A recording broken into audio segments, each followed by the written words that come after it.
Okay. So in my first terribly produced video, I just quickly talked about the beginning of August and my sales through Edge of Eternity's release. It was a new record for me, doing like 30 whatever thousand in 12, 13 days. And I wanted to talk more about the entire picture that's going on here. I talked a little bit about it in the other video, but that other video is my first one and it was terrible. So we're going to get the thoughts together a little more clearly here. So to recap, I started the store in January after not having been in Magic for well over a decade, and I started from zero. I had bought very little cards in general, just some foundation stuff to like, hey, what's new with Magic in the year 2024, 25, because it's January, December time. Um, and my basic line of logic was, well, you know, the local game stores exist. They've existed for a long time. They make money. You must be able to make money selling Magic cards. So I was like, I'll figure out how to sell them online and maybe transition that into a store. And that's how it started. And my basic strategy out the gate was buy play boxes, rip them, uh, put the work into them, and sell all the cards, hopefully at a decent margin. There were a couple of guys that I was watching before starting all this. Obviously, Rudy and another one, Game Vitamins, who were kind of just doing Game Vitamins. He was doing that basically just buying up a bunch of product, opening it, and then showing you spreadsheets of how much margin he made. And I was like, all right, so it's doable, at some level. Somebody out there is breaking product and making money on singles online, or else, I mean, I don't think there'd be so many big sellers online doing it. Um, I didn't have any real evidence or a real plan to do it. Just so everyone knows, it was kind of a fly by the seat of your pants sort of situation. Um, so yeah, here are the gross sales from January to August. 12,800 orders, 228, 228,000 gross. Okay. And then the net was, yeah, so net sales 221, net sales minus fees 189,000 in 8 months, starting from, you know, in the beginning 2 months. I had a job too going into this. I was a breakfast cook, so I couldn't do it all the time. And obviously it's not sustainable when you first start doing it. It's like you're starting with a few boxes. If you do the math on that, you're making like 40, $50 a week, maybe. It's just not a lot. And you have to scale it up quick in order to make a lot. Um, if you buy a box and you pay 120 for it, and there's $200 worth of cards in there, great. Minus fees, minus shipping, minus effort. You have to buy a lot of those boxes to make an actual living out of it. So that's how that started. Once we saw it could be done, then it was a matter of taking the risk and accelerating the project, essentially. Um, our first set, I think, was Aether Drift. We did very well on that set on both the play boosters and the collector's boosters. We did not do a lot with Strad Remastered. We didn't do any sets before those two. Tarkir Dragon Storm we did very well with. We did very well with Final Fantasy. And outside of the new releases, it was important to keep up stock on all the standard products. So it was just a matter of figuring out which boxes were available at a decent price and which ones you could get a lot of quickly and break them down and sell them. And the whole getting of product is the big question on everybody's mind. It's like people, how did you get 3.5 master cases of Edge of Eternities before release to sell at that release window?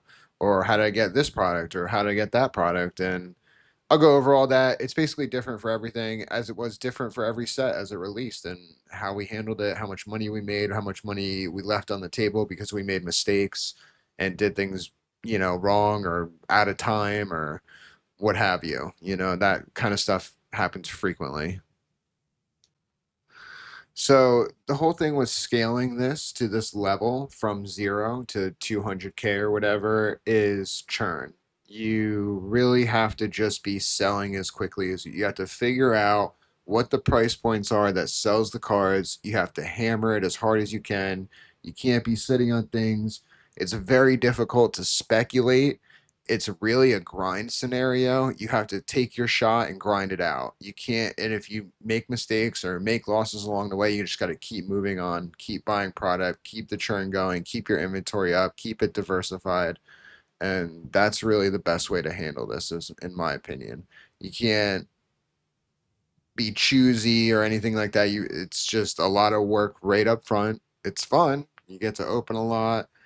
You see how the products work. You see how this whole system goes, and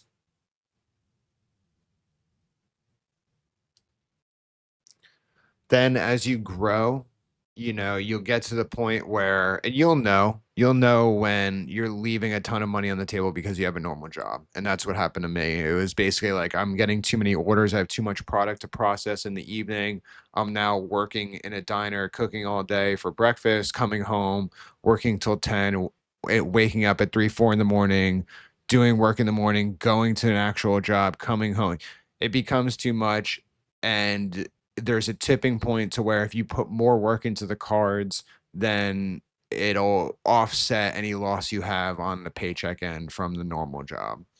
But sustaining that, getting to that point, you know, it is risky. It takes a lot of responsibility, um, a lot of attention, and a lot of sacrifice. But it gets you out of these wage slave jobs. Maybe, you know, I don't know if this can work for other people. Maybe it can. Who knows? And that's the other thing. You know, what worked for me might not work for you. What worked for me just a month ago or a couple weeks ago with Edge of Eternities might not work with Spider-Man, might not work with Avatar. You know, the way we handled Aether Drift was available. Edge of Eternities you could buy on that mega sale on pre-order for super cheap per box. And if you bought it for 200 and something for a box on pre-order on TCG on that mega sale they had, not only did you save money getting the pre-order, but then by the time the set actually came out, it doubled in value just at a base level. I think you could pre-order it at some points for like 200 and something, and you know the boxes are 400. So timing was critical. Timing on Aether, timing on these sets when they were coming out was a big deal. Now where's the timing? Avatar comes out, it's $1,000 immediately. You know, now I who buy a lot of product to rip it, you know, I have to step back and be like, whoa, okay, what is the reality here? Like, what the issue with ripping for selling singles is there has to be some room here. You know, it was risky buying Final Fantasy at 7, 800 and trying to make another 7, 800 on top of that just selling singles. It was doable for like a week or two. Now the EV on those boxes is way less than the value of the boxes, way less. So there was only a small window of opportunity there that you could take advantage of. Same thing with Tarkir. There was a time when we were opening Tarkir, we were getting $900 EV on boxes. And then there was a point where those boxes were like, could come out to like 200, $300, and you had to pay 350, 400 for a box. So like that doesn't work, you know? So you have to be quick in this.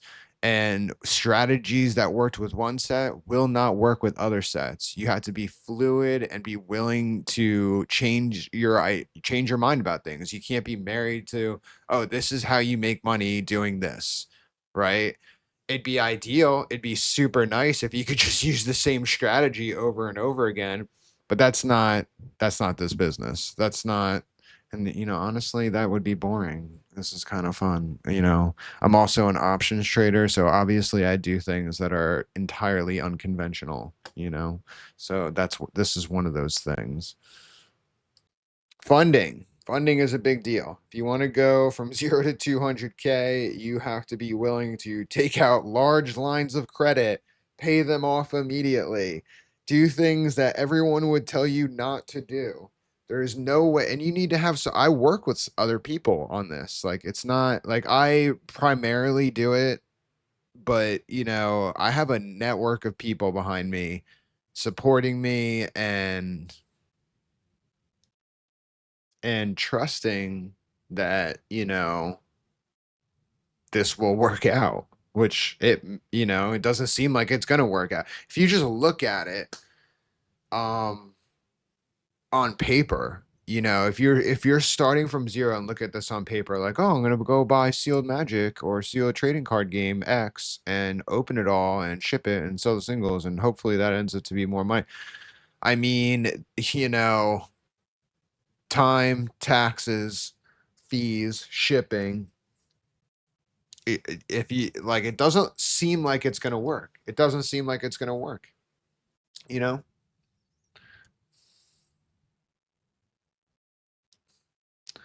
And again, my whole thing was, well, there are people doing it for profit. So obviously, you either need to be smart enough or skilled enough or lucky enough or something enough, and you could be one of those people.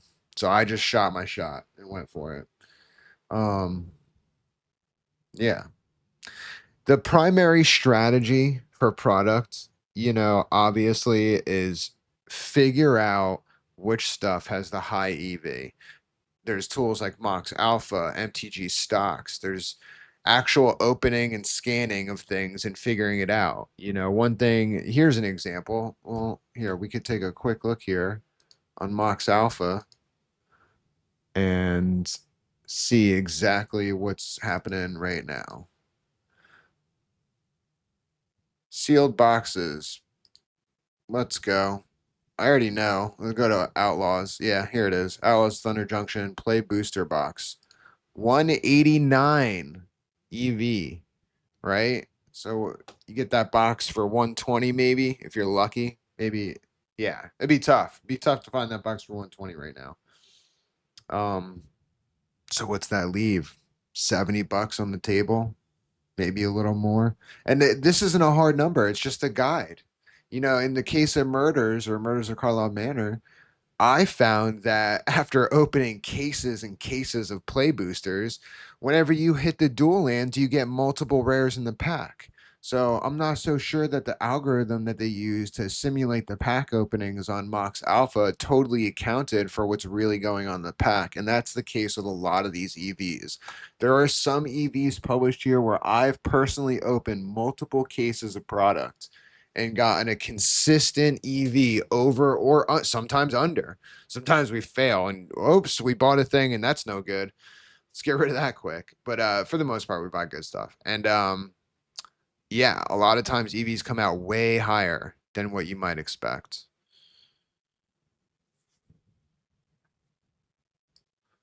So once you get this all going and, say you started from zero, you've done a few play boxes, you made a little bit of money, you've gotten some of that money back, you've rolled it over once or twice, and you get going, the key there is to keep going.